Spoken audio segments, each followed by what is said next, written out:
bill is far from perfect, nor is it the bill that we would pass if Democrats had a majority in the Senate.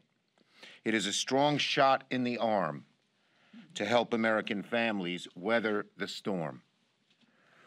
For the 20 million people who would lose unemployment benefits the day after Christmas, help is on the way.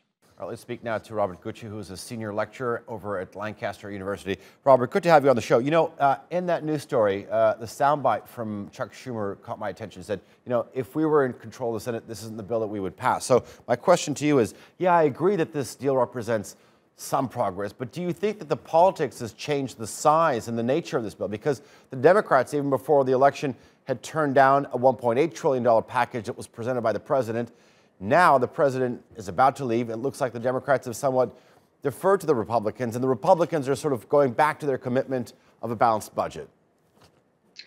Well, if people think bringing Joe Biden into the White House is going to take us back to some sort of pre-Trump normalcy, but pre-Trump normalcy was a bureaucracy at its finest then too. I mean, one of the major issues with the legislation they're doing here is that it's not taking care of the problems that people have trying to get assistance. So assistance may be available to them, but there isn't an infrastructure to handle the number of people going for unemployment benefits. We've heard lots of reports about lines that stretch on for the whole day for people to get into offices. And now to get to some of this assistance, you have to have more proof, more documents, more letters that about your job, about your need. So a lot of people are picking up on that $600 is less than half of the average one-bedroom rent cost in the United States, and in lots of places, it's a lot higher than $1,200 to rent a one-bedroom apartment. So they're looking at that $600, but we're also seeing that there's going to be added inequalities for people who have to go to these offices to request aid, and that's not being addressed through the stimulus package. Okay, so you mentioned a little bit of problems with the infrastructure and the process, but let me ask you, I mean, going back to March, Congress had passed a $2+ trillion deal, which was aimed at sort of pushing the American economy through the first wave of the pandemic. And when you look at this latest stimulus so far, it's much smaller, but the pandemic is no better today than it was back in spring. I know that you mentioned the infrastructure and the process, but just in terms of the size, it doesn't look like it's going to be enough. No, it doesn't look like it's going to be enough, and who's to blame for that in Congress? Well, I think a big part of this was it's getting to be the holiday season.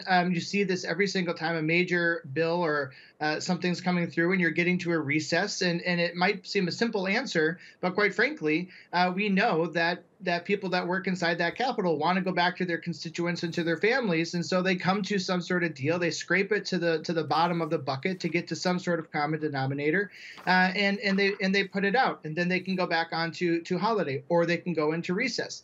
And so that may be a very pedestrian example of how government works in the United States, but it's actually quite accurate.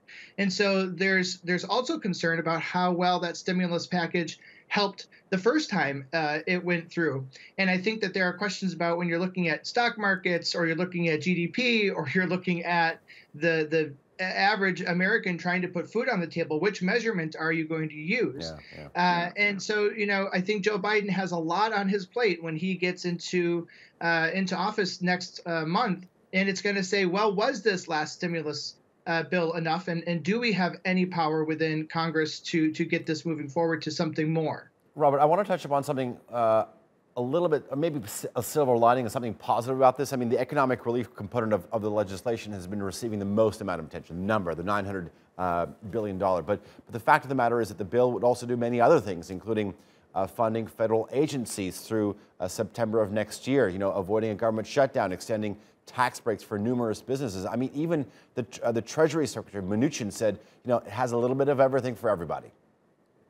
Well, it does look like an omnibus sort of bill where you kind of throw everything into the pot. I mean, there are even issues in there about copyright, and so there's a lot of things that are in this bill. But I think one of the questions is what's missing. When Donald Trump came into office, for instance, he was talking about building infrastructure, right? I mean, I'm not saying we go back to a WPA, but maybe we do, to the sense where we need to get people working again, and we have a failing infrastructure on the electric grids, on the infrastructure of bridges and roads. Where was that promise that Donald Trump made? I think a lot of critics would ask. And is this one of those opportunities to do that? I mean, here in the UK, when everything was shut down for the first lockdown and nobody was out on the highways, I thought, well, what a wonderful way to put people out to work on the roads, which is much safer. They're at great distance, and we could improve infrastructure. Where are the funds to go into that sort of thing? It is now the time to do that. Joe Biden has to ask those questions when he goes in January. What are we stimulating while we're keeping people afloat, right? Where are we going next? Okay. Robert Gutsche, thank you very much for joining us here on TRT World. I do appreciate your analysis.